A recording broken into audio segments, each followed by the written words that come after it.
네, 안녕하세요. 네, 경기도 연천에서 친환경으로 사과를 재배하고 있는 홍성우라고 합니다. 네, 코로나 때문에 모임들이 다 제한돼 가지고 이런 상황이 생겨서 잠깐이나마 몇 마디 말씀드리려고 이렇게 자리를 마련하게 됐습니다. 오늘 제가 말씀드릴 주제는 한 3가지 정도가 되고요. 네, 토양에 대한 거, 살균에 대한 거, 살충에 대한 거, 아주 기본적인 것들에 대해서 조금 제가 생각하는 것들을 한번 말씀을 드려보려고 해요. 네. 대부분의 제가 오늘 말씀드릴 대부분의 내용들을 거의 다 알고 계실 거예요. 근데 정부들이 너무 많이 이제 난무하는 가운데서 제가 느낀 좀 필요하다고 생각하는 것들, 그거를 좀 정리해서 말씀드리도록 하겠습니다. 네. 첫 번째, 토양에 대해서입니다. 네. 토양에 대한 핵심은 넘치는 것에는 항상 문제가 생긴다예요. 네. 땅속에 모자란 거는 저희가 채워서 줄 수 있거든요. 근데 땅속에 이미 많이 있는 거, 넘치는 거는 빼낼 수가 없어요. 그거를 빼내려고 하면 오랜 시간이 필요하고요. 또 토양에 넘치는 것을 풀어주는 자재들을 사용한다고 하더라도 단기간에 효과를 보는 것은 거의 불가능하다고 봐야겠죠. 네, 그렇기 때문에 나무에 좋다는 것들 막 무분별하게 막 무조건적으로 막 투입하시는 거는 웬만하면 지양하시는 게 최고 중요하다고 저는 생각합니다. 네, 적혔다시피 좋은 거랑 좋은 게 합쳐지면 결국은 나쁜 게 돼버리는 상황이 생기더라고요. 그러니까 어떤 게 어떻게 좋은지에 대한 걸 조금 이해하시고 웬만하면 안 주는 쪽, 덜 주는 쪽으로 무조건 많이 투입하지 않는 쪽으로 시작을 하시는 게 토양을 만드는 게 훨씬 그쪽 모자라게 만드는 게 훨씬 더 친환경 사과 농사를 짓는 데 있어서는 제 관점에서는 훨씬 편하다고 생각을 하고 있습니다. 네. 이제 무농약 인증 농가들은 인증을 받으려면 토양검정서가 항상 필수로 필요하거든요. 그래서 대부분의 농가들이 매년 봄이나 아니면 인증받기 전에 토양검정을 이제 받아요. 근데 그 검정서는 내 땅에 뭐가 있는지가 딱 나오는 건데 농가들 대부분이 검정서를 받고 인증기간에 제출하면 사실 그걸로 끝나요. 예. 이 검정서에 있는 내용들이 알고 있으면 진짜 농사 짓는 데 도움이 많이 되거든요. 예. 그래서 한 번쯤은 내 토양의 pH가 얼마가 나오고 그런 것들을 체크를 해주시면 진짜 도움이 많이 되는 내용이라 만약에 내년에 다시 인증을 받으실 때 토양 검정을 하신다 그러면 내 땅에 뭐가 부족하고 뭐가 넘치는지 이런 것들은 한번 체크를 해주시는 게 좋을 것 같습니다. 네. 제가 방금 전에 넘치는 것에는 항상 문제가 생긴다는 말씀을 드렸는데요. 이게 강의들이 너무 어려우니까 되게 쉽게 말씀을 드리면 사실 비만이랑 비슷한 거거든요. 예. 요즘은 비만이라는 거에 만병의 근원이라고 되게 얘기를 하잖아요. 저도 지금 살이 좀 쪄서 되게 많이 고생을 하고 있는데 사과에 있어서 되게 친환경 사과를 짓는 데 있어서 되게 문제가 되는 탄저나 견무늬 썩은 병 같은 갈반병 같은 이런 큰 문제들을 대동하는 것들 대부분이 저는 과잉에서 온다고 배웠거든요. 많이 먹어서. 사과가 많이 먹고 성인병이 온다고 생각하시면 편할 거예요. 잠깐 다른 얘기로 잠깐 넘어가면 농가별마다 항상 제가 한 6년 정도 지금 한 평균 10농가 정도의 친환경 농민들하고 같이 장목반을 구성해서 연천에서 농사를 계속 짓고 있는데 시기마다 농가별로 항상 반응들이 계시는데 한 1월달, 2월달, 3월달에는 항상 파이팅이 넘치세요. 잘해야지 막 그런 파이팅 넘치시고 4월달, 5월달쯤 되면 봄 동상에 이제 냉해 피해가 조금 있으면서 살짝 위기 조심하시는데 그래도 파이팅이 넘치세요. 6월달은 일에 엄청 치여 계세요. 적과 뭐 공지 씌우기 때문에 막 지쳐 계셔가지고 너무 힘들어 하시다가 7월달, 8월달이 되면 이제 그때가 절망의 시기예요. 친환경 사과 농가들한테. 탄저, 갈반 같은 이런 큰 병들이 농가들의 사기를 완전히 꺾어놔요. 그렇다면 왜 7월달, 8월달이 항상 문제가 시작이 되는지에 대해서 말씀을 드리면 일단 5월부터 시작된 방제가 문제가 있을 수 있거든요. 효과가 없는 유기농 자재를 그냥 사용을 하셨거나 아니면 효과가 있어도 본인이 방제를 이상하게 하셨거나 그 둘 중에 하나로 문제가 생기는 거예요. 친환경 사과를 하는데 문제가 생기는 게 이제 탄저병이 아주 큰 문제 중에 하나거든요. 근데 날씨 주간 낮 온도가 25도 이상이 되면 탄저균들이 이제 활발하게 움직이기 시작해요. 근데 그게 5월 중순 정도면 대부분 지역에서, 저희 지역은 이제 늦게 더워지니까 한 5월 중순 정도 되면 주간 온도가 25도가 항상 넘어갑니다. 그래서 5월 달부터 살균에 대한 방제를 꾸준히 해주시는 게 7월 달, 8월 달에 들어오는 탄저를 막을 수 있는 굉장히 중요한 포인트가 될 수 있거든요. 그래서 5월부터 무조건 방제를 시작하셔야 되는데 5월 달에 열매가 깨끗하니까 방제를 안 하시고 계시다가 7월, 8월 달에 문제가 생기는 경우가 많습니다. 그리고 또 가장 큰 원인은 7월, 8월 장마가 시작된다는 거죠. 우리나라 날씨가 고온다습해진다는 건데요. 당연히 덥고 습한 날씨가 되다 보니까 지상부, 이 대기 중에 균들이 활동하기가 되게 편한 상황이 되잖아요. 탄저균들도 뭐 이런 것들도 고온다습한 상황에서 너무 활동을 많이 할 수 있으니까.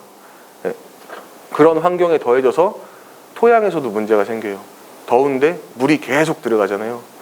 그 뿌리가 물에 잠겨 있는 상황에서 뿌리가 호흡도 안 될 뿐더러 토양이 그런 상황이 생기면 그 무기물 비료 중에 질소하고 인산을 계속 흡수를 할 수밖에 없는 상황이 생겨요. 나무는 뭐 내가 골라서 먹는 게 아니잖아요. 토양에서 내주는 걸 계속 먹는 상황이잖아요.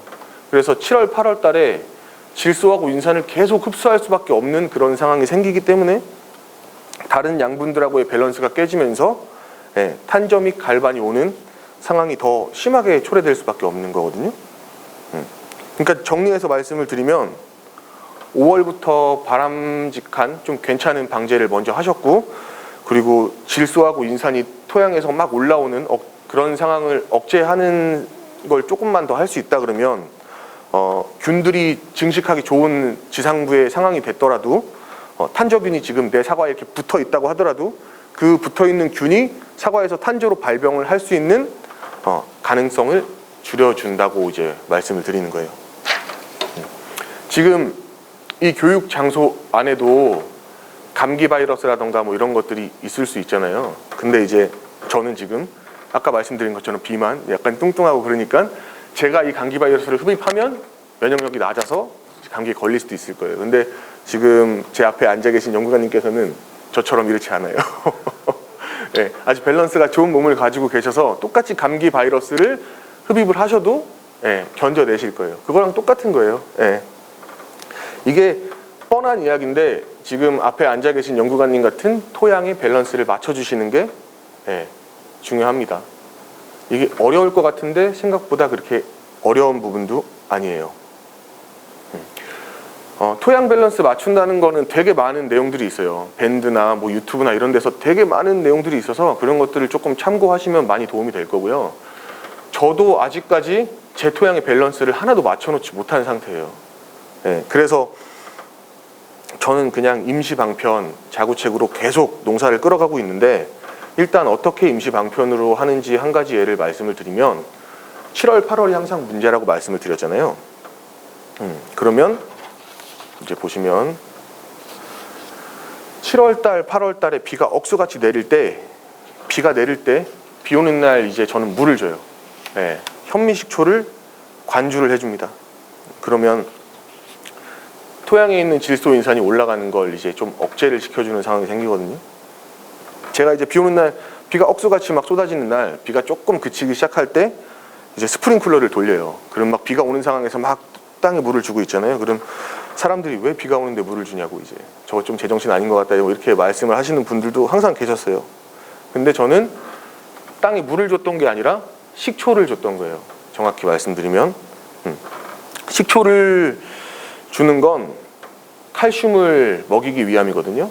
조금 이제 어렵게 접근하면 식초를 주는 건 칼슘을 녹여서 먹이기 위한 게 첫 번째 목적이고요. 그리고 토양 pH를 약간 내려줘서 이제 산성 형태로 바꿔놓으면서 이제 질소 인산의 흡수를 조금 막아주는 건데, 그러니까 그냥 간단하게 비가 너무 많이 온다 싶으면 그냥 현미식초를 혹은 초산칼슘 형태로 식초를 이용해서 만들어서 토양에다만 관주를 해주셔도 땅에서 올라가는 질소 인산, 이게 항상 문제가 되니까 이거를 억제시키는 데 도움이 됩니다. 이게 굉장히 드라마틱한 효과를 내지는 못해요.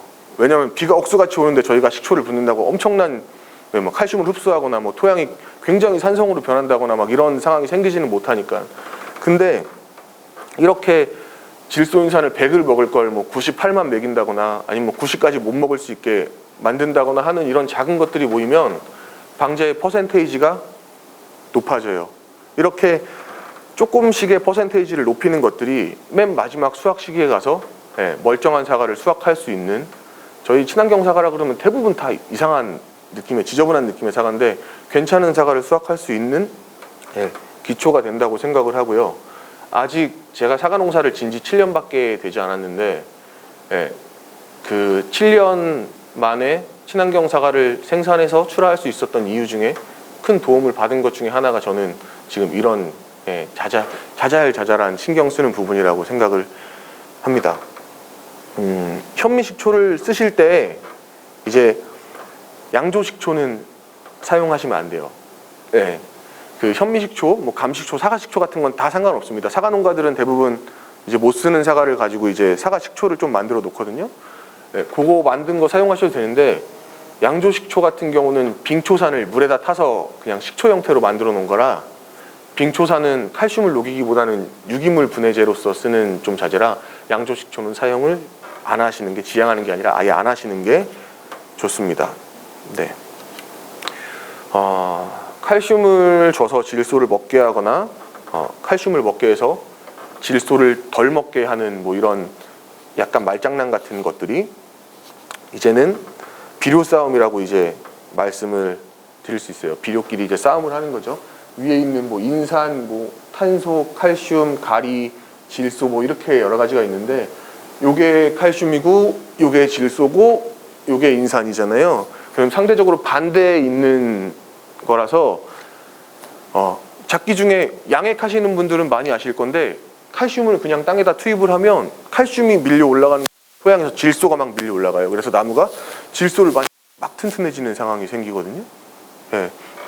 그런 것들을 비료 싸움이라고 하는데, 이거를 제가 배운 건 지금 부여에 계신 제 사부님 계시는데, 박주혁 선생님이 계시는데, 그분한테 이런 거에 대한 기본적인 거를 저는 배웠어요. 그리고 지금 제가 이게 영상이 어디에 올라갈지 모르겠지만 경기도 친환경 농업인 연합회에 올라가나요, 이거? 이 전에 저보다 먼저 사과에 대해 교육을 하셨던 박주혁 선생님이 계실 거예요. 그분 교육을 들어보시면 조금 더 도움이 많이 될 거라고 생각하고요. 뭐 이 내용이 있을지 거기는 모르겠지만 아마 봄에 대한 내용만 아마 있을 거예요. 그러면은 나중에 또 기회가 됐을 때 한번 내용을 들으시면 친환경으로 농사를 짓는 데 있어서 저는 분명히 도움이 많이 된다고 생각합니다. 다시 이제 본론으로 돌아와서 본인의 토양에 대해서 알고 이제 모자란 부분들을 조금씩 적정에 맞춰가면서 토양 밸런스를 조정을 해주는 게 사실 제일 중요한데, 저도 그걸 못하고 있고 대부분의 농가들이 그 토양 밸런스를 맞추는 게 상당히 어렵다 보니까 그냥 매년 시기별로 조금씩 모자란 것만 이제 채워주면서 농사를 지어도 그 밸런스를 어느 정도 조절할 수 있다고 생각을 하거든요. 그래서 그 방법을 조금 말씀드려 보려고 해요. 일단 토양 검정을 이제 해보면 이제 순서가 이렇게 나오잖아요. 그러면은 이제 pH부터 시작해서 유기물, 유효인산, 칼륨, 칼슘, 마그네슘, 이씨 농도 이렇게 순서대로 이렇게 나오거든요. 근데 농사 짓는 데 있어서 말씀하시는 분들은 중요한 순서대로 이렇게 나와 있다고 해요. 그러니까 pH부터 교정을 하고 나머지 거는 뒤에 천천히 올리시는 게 중요한데, pH는 사과에서는 6.5가 제일 좋은데 작기 중에는 교정을 하려고 그러면 나무가 데미지를 너무 많이 입어요. 어쩔 수 없이 교정이 되는 상황도 있는데 그런 거는 어쩔 수 없지만, 인위적으로 막 교정을 하려고 해주면 나무가 데미지를 너무 많이 입으니까 작기 중 교정은 절대로 피해 주시는 게 좋고요. 겨울철에 교정을 해주시는 게 좋고요. 그리고 이제 추가적으로 이제 조금 더 뭔가 다른 비료를 준다고 했을 때 내 토양의 pH가 산성이다 싶으면 알칼리성의 비료를 조금 투입을 해주시는 게 좋고, 내 토양의 pH가 뭐 알칼리 염기성이다 싶으면은 산성의 비료를 조금 투입해 주시는 게 좋습니다. 그런 거 조금 신경 써주시는 게 도움이 될 거예요. 그리고 두 번째 나오는 게 유기물인데, 유기물은 저는 부족한 거는 급하게 공급할 때는 항상 포도당을 사용을 하거든요. 유기물이 일단 토양에서 필요한 이유는 적혀 있다시피 미생물의 밥이기 때문이에요. 미생물이 유기물을 먹고 막 이제 증식을 하고 활동을 하고 그 미생물이 무기물을 식물이 먹게끔 이제 토양에서 만들어주는 역할을 하기 때문에 유기물이 토양에서 꼭 필요한 건데, 예. 이제 그렇다면 유기물에는 톱밥도 있고 이제 뭐 당밀도 있고 사실 모든 게 다 유기물이잖아요. 근데 굳이 포도당을 쓰는 이유는 급하게 필요한 유기물을 빨리 보충시키는 데는 포도당이 제일 역할을 잘 해주기 때문이에요.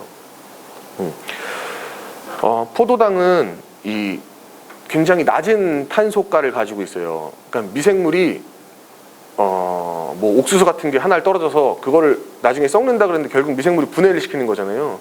그게 식물이 흡수할 수 있는 유기물까지 만들려고 그러면 굉장히 오랜 시간이 걸려요. 예. 부숙된 쇠비도 마찬가지고 미생물이 계속 부숙을 시켜야 식물이 바로 쓸 수 있는 꼴이 되니까. 근데 포도당이라는 것 자체는 인위적으로 사람이 그 옥수수 가루를, 전분 가루를 계속 쪼개가지고 사람이 당장 그 수액으로 들어가도 문제가 없게끔 만들어 놓을 정도의 그 저탄가를 만들어 놓은 거라 토양에다가 바로 살포를 해도 미생물이 한 2번, 3번만 먹어갖고 분해를 시켜도 바로 식물이 흡수할 수 있는 꼴의 유기물이 되기 때문에 포도당을 땅에 준다 그래서 유기물의 양이 막 증가를 하진 않아요. 토양검정상에서. 근데 당장 쓸 수 있는 유기물은 충분히 보충이 되기 때문에 일단 내 토양의 유기물의 수치가 많이 낮다 싶을 때는, 예, 포도당을 사용하는 게 제일 좋다고 저는 생각합니다. 예, 미생물 배양할 때도 감자나 뭐 이런 거 사용하는 것보다는 포도당 사용하는 게 훨씬 더 빠른 효과를 볼 수 있는 거고요. 근데 이제 포도당 사용할 때 주의하실 거 하나가 포도당을 갑자기 막 많은 양을 사용하게 되면 질소 부족 현상이 나타날 수 있어요. 예, 그렇기 때문에 포도당을 너무 많이 사용하실 때는 약간의 질소질의 비료와 함께 사용하시는 게, 예, 부작용을 막을 수 있는 방법 중에 하나라고 생각되고요. 뭐 비슷하다고 생각해서 설탕이나 당밀 같은 거 물에 녹여갖고 관주를 하시는 분이 계신데 고온기에 설탕이나 당밀 같은 게 토양에 들어갔을 때 유익균을 증식시키는 것보다 유해균을 증식시키는 게 훨씬 더 많을 수 있거든요. 그렇기 때문에 웬만하면, 예, 당밀, 포도당 당밀이나 설탕 같은 건 사용을 조금 덜 하시는 게, 안 하시는 게 오히려 도움이 많이 될 겁니다.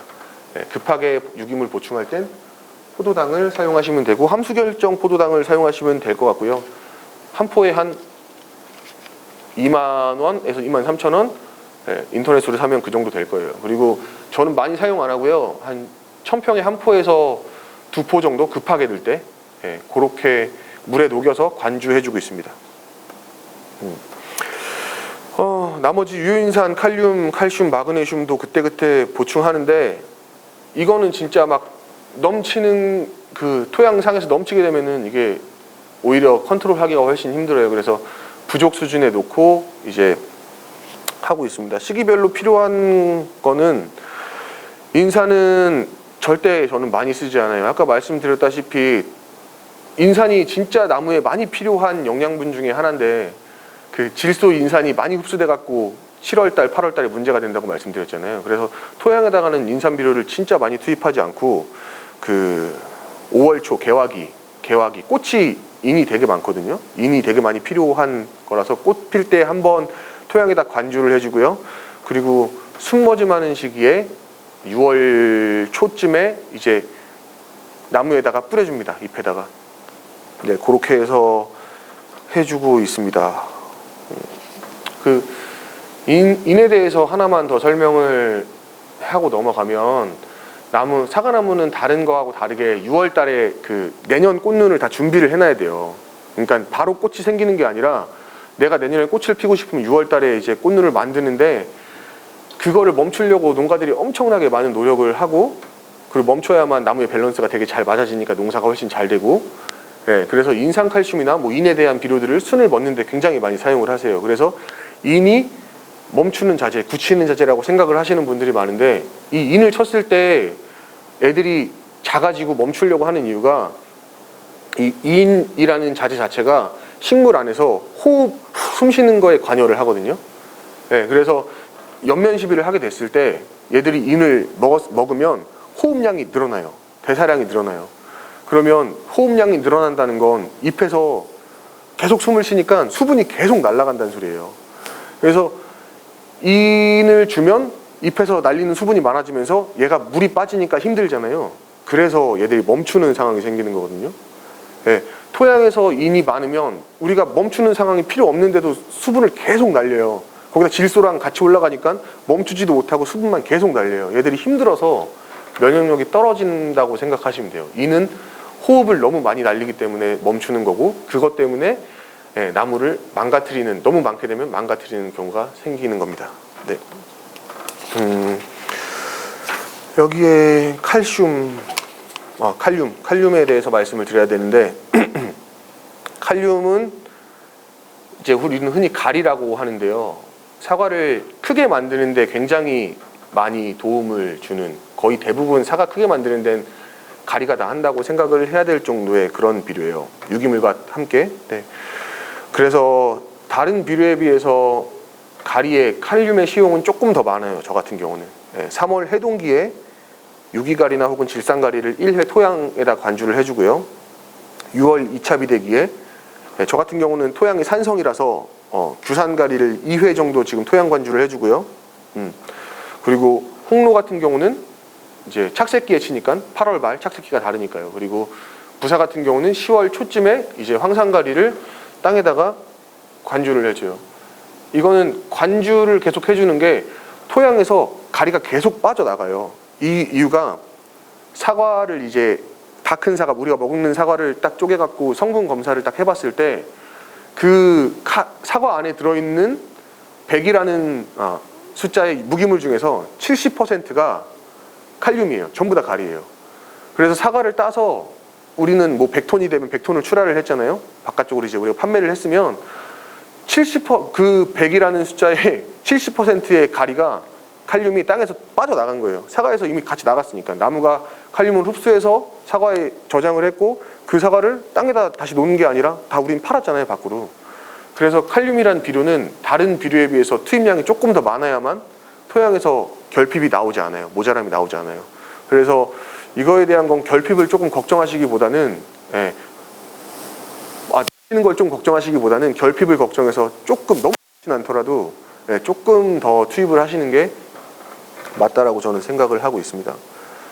네, 그리고 칼슘은 1차 비대기 5월 중순에 토양에다 관주를 한번 해주고요. 그리고 아까 식초 준다고 말씀드린 것처럼 식초를 주는 것도 칼슘을 나무에 먹게끔 만들어준다고 생각을 하면 되거든요. 칼슘이 너무 부족한 토양 같은 경우는, 아니면 혹은 너무 알칼리의 토양을 갖고 있는 경우는 아예 칼슘제를 땅에다가 토양 관주를 해주는 게 좋고요. 그게 아니면 그냥 식초만 주셔도 상관없고요. 그리고 여기 1차 비대기 때 초산칼슘을 토양에 관주한다고 나와 있는데, 이때 칼슘을 토양에 관주하는 이유는 여기 손톱만한 사과잖아요. 1차 비대기는 되게 손톱만한 사과거든요. 1차 비대기를 어떻게 보냐면, 사과가 처음에 요만했다가 이렇게 배꼽이 이렇게 밑에 배꼽 쪽이 이렇게 올라가면서 2차 비대기로 들어가요. 근데 이 배꼽이 아직 들어가기 전에 1차 비대기의 사과를 또 쪼개서 성분 검사를 해보면, 저도 정확한 수치는 기억이 안 나는데 만약에 그 1차 비대기의 사과에 1000이라는 수치의 칼슘이 들어있다고 봤을 때, 다 큰 우리가 당장 먹을 수 있는 맛있는 사과에 그 사과를 쪼개서 성분 검사를 해보면 1030에서 1050 정도의 칼슘이 차이가 안 나요. 그러니까 1차 비대기에 이미 사과가 내가 다 컸을 때까지의 칼슘을 전부 다 저장을 해놓는다는 소리거든요. 그 다 컸을 때의 사과가 거의 차이가 없기 때문에. 그래서 이 1차 비대기 때 이 열매 안에다 칼슘을 저장을 많이 해놔야만 그 열매 자체가 면역력이 굉장히 높아질 거예요. 칼슘은 질소하고 인산을 반대의 인자이기 때문에. 그래서 1차 비대기 때 이렇게 칼슘을 토양에다 관주를 해주고 1차 비대기의 사과 안에다가 칼슘을 보충을 해주는 것 자체가 그 관행적 농업 관점에서 보는 게 아니라 친환경 농업 관점에서는 애들의 면역력을 높여주고 병이 안 오게끔 하는데 훨씬 더 많은 도움을 줄 거라고 저는 생각을 합니다. 마그네슘이 필요한 시기는요, 그냥 굳이 안 주셔도 상관없는데, 그래도 그냥 영양제 준다고 생각하시면 4월 말쯤에 꽃 피기 직전에 이제 포도당이랑 같이 이렇게 섞어갖고 토양에다가 줬을 때 얘들이 활력이 좀 빨리 올라오는 경우가 있어서 그렇게 한번 토양에다 관주를 해주고요. 그리고 저희가 사용하는 자재가 이제 막 나무를 되게 힘들게 하는 자재예요. 농약들은 딱 주면은 그냥 화학적으로 균들을 딱 잡고 거의 끝나는데, 친환경 약재들은 나무를 되게 힘들어하게 하는 자재가 많아서 나무가 힘들어할 경우에 나무의 활력, 이파리의 활력을 좀 주기 위해서 마그네슘을, 젖산 마그네슘이라는 걸 좀 사용해서 연면 시비를 하는데, 저도 거의 안 하고요. 진짜 심각한 상황, 올해같이 막 비가 너무 많이 와서 심각한 상황에 한 번 정도 그렇게 사용을 하고 있습니다. 마지막으로 이씨 농도는요, 이게 이씨 농도는 전기전도도고 이게 질소라고 하시는 분들이 많은데 맞는 이야기고, 이씨 농도가 너무 넘치게 되면 질소가 너무 흡수가 많이 되고 땅의 토양에 질소가 너무 많기 때문에 문제가 될 수 있는데, 또 이게 반대로 너무 낮으면 전기전도도가 낮기 때문에 비료를 못 먹어요. 무기물들을 하나도 흡수를 못 해요. 그래서 물만 계속 먹고, 나는 비료도 안 줬는데 왜 이렇게 나무가 많이 크지? 나는 비료 하나도 안 줬는데 왜 이렇게 막 많이 크고 막 뻗기만 하지? 뭐 이런 상황이 생기거든요. 그게 얘들이 물만 먹어서 그래요. 헛방으로 큰 진짜 비만이에요. 그거는 물만 먹은 비만. 그래서 이씨 농도를 적정 수준에 맞춰놔야 나무가 딱 멈출 때 멈출 수 있는 상황이 돼서, 요거를 맨 마지막에 있지만 어느 정도 신경은 써 주셔야, 이것도 밸런스에 굉장히 중요한 관여를 하는 부분이라 넘치지 않게, 모자라지 않게. 이씨 농도는 화학 비료만 가지고도 조금 조절이 가능하기 때문에 작기 중에 한 번 더 토양 검정 해보시거나, 아니면 기술센터에서 토양 측정하는 게 있거든요. 한번 측정해 보시고, 나무가 너무 계속 크기만 하는데 순이 멈추질 않는데 싶으면 이씨 농도를 한번 의심을 해보시는 것도 분명히 도움이 될 거라고 생각합니다.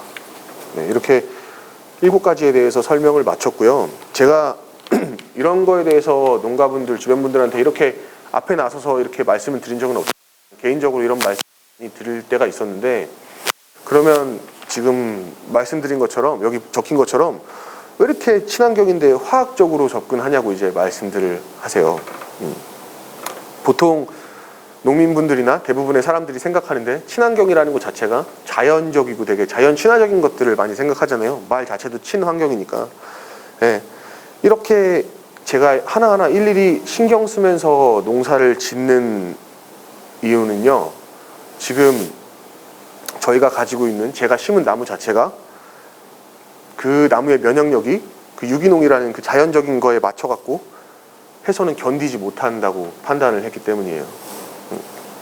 이제 진짜 유기농을 하시는 분들도 계세요. 저처럼 이렇게 화학적으로 뭔가를 투입해서 하시는 분들이 아니라 자연적인 걸 가지고 퇴비를 줘서 하시는 분이 계신데, 그런 분들 중에 진짜 유명하신 분 중에 하나가 영주에 계시는 그 김동진 선생님이라고 계십니다. 유기농 굉장히 오래 하신 분이에요. 저도 당연히 유기농을 시작하기 전에 찾아뵀었고 말씀도 들었고 이제 그랬었는데, 제가 찾아뵙고 느꼈던 게 뭐냐면, 나는 시작부터 잘못됐구나. 저는 애초에 시작이 잘못됐구나라는 거를 느꼈었어요. 이게 왜냐면 영주의 김동진 선생님 나무는 커요. 그리고 굉장히 강한 나무예요. 애초에 선택된 것 자체가. 근데 제 나무는요, 처음부터 친환경을 염두에 두고 심은 나무가 아니라서 열매를 더 좋게 만들려고, 그리고 사람이 일하기 쉬우려면 나무가 많이 크면 안 되잖아요. 그래서 나무를 작게 만들려고 계속 개량된 나무의 면역력 같은 건 애초에 신경을 하나도 안 쓰고, 열매 맛있고 좋은 거 예쁜 것만 나오면 돼. 너는 크지 마. 내가 일하기 불편하니까 나머지는 농약으로 다 커버해 줄게. 이렇게 해서 엄청나게 개량을 시켜놓은 품종이에요. 그러니까 맛있고 일하긴 편한데 농약을 치지 않으면 그냥 방치를 해두는 상황이 생겨버리는 거예요. 이게 지금 사과 농가가 친환경을, 물론 사과가 친환경이라는 거에서 되게 힘든 것 중에 하나인데, 이 나무에 대한 선택부터가 사과가 친환경으로 되느냐 안 되느냐도 굉장히 큰 그걸 좌우한다고, 성공의 여부를 좌우한다고 생각하거든요. 근데 친환경을 하다 망하는 대부분의 사람들이 관행을 하시는 분들하고 똑같은 나무를 선택을 하세요. 왜냐하면 그게 열매의 그런 그레이드, 품질도 훨씬 높고 맛도 좋고 색깔도 잘 나고, 그러니까 나무가 안 크니까 관리하기 편하니까 그런 걸 사서 나무를 심어 놓고 정작 친환경을 해보려고 하면 그 나무 가지고는 사실 불가능해요. 제가 생각했을 때는 물론 가능할 수도 있겠지만, 저도 그런 나무로 시작을 했고, 이렇게 해서는 성공할 수 없을 거라는 생각을 했어요. 그래서 조금 관점을 다르게 봤던 게, 어떤 거를 나무에 쳐야 되냐, 뭘 쳐야 성공을 할 수 있냐가 아니라 이 나무를 어떻게 하면은 더 면역력을 높일 수 있지? 이 나무가 어떻게 하면은 더 견딜 수 있지? 이런 쪽으로 생각을 하다가 아까 말씀드렸던 제 선생님, 부여에 계신 박지혁 선생님한테 이 토양에 대한 강의에 대해서 좀 듣게 됐고요. 식물이 언제 무엇을 필요하는지에 대해서 듣게 됐고, 그것을 조금씩 보충을 해주다 보니까 확실히 그냥 두고 비료만 줘서 퇴비만 줘서 방치해 두는 것보다는 확실히 성공 확률이 높아진다라고 저는 생각을 해서, 이게 피곤하고 공부하려고 그러면 어려운데요. 이걸 하기 싫으시면 지금 같은 나무를 심으시고 친환경을 시도하시면 저는 안 된다고 생각을 해요. 영주의 김동준 선생님 같이 튼튼한 나무, 조금 더 확률이 높은 것들을 심으시고 시도를 하셔야 성공 확률이 훨씬 더 근접하다고 생각합니다. 저는 그렇지 못해서 지금 이렇게 조금 더 디테일하게 들어가서 공부를 했고, 지금 농사를 짓고 있는 중이고요. 네, 일단 많이 어려우시겠지만 그냥 그 전에 유기농 지금 사과 유튜브에 올라온 그 강의만 보더라도 조금 이해가 될 테니까, 저는 지금 되게 간단하게 설명을 해놓은 거라서 일단 이렇게 첫 번째 거를 마치고요. 두 번째 살균에 대한 조금 더 디테일한 부분으로 들어가 보도록 하겠습니다.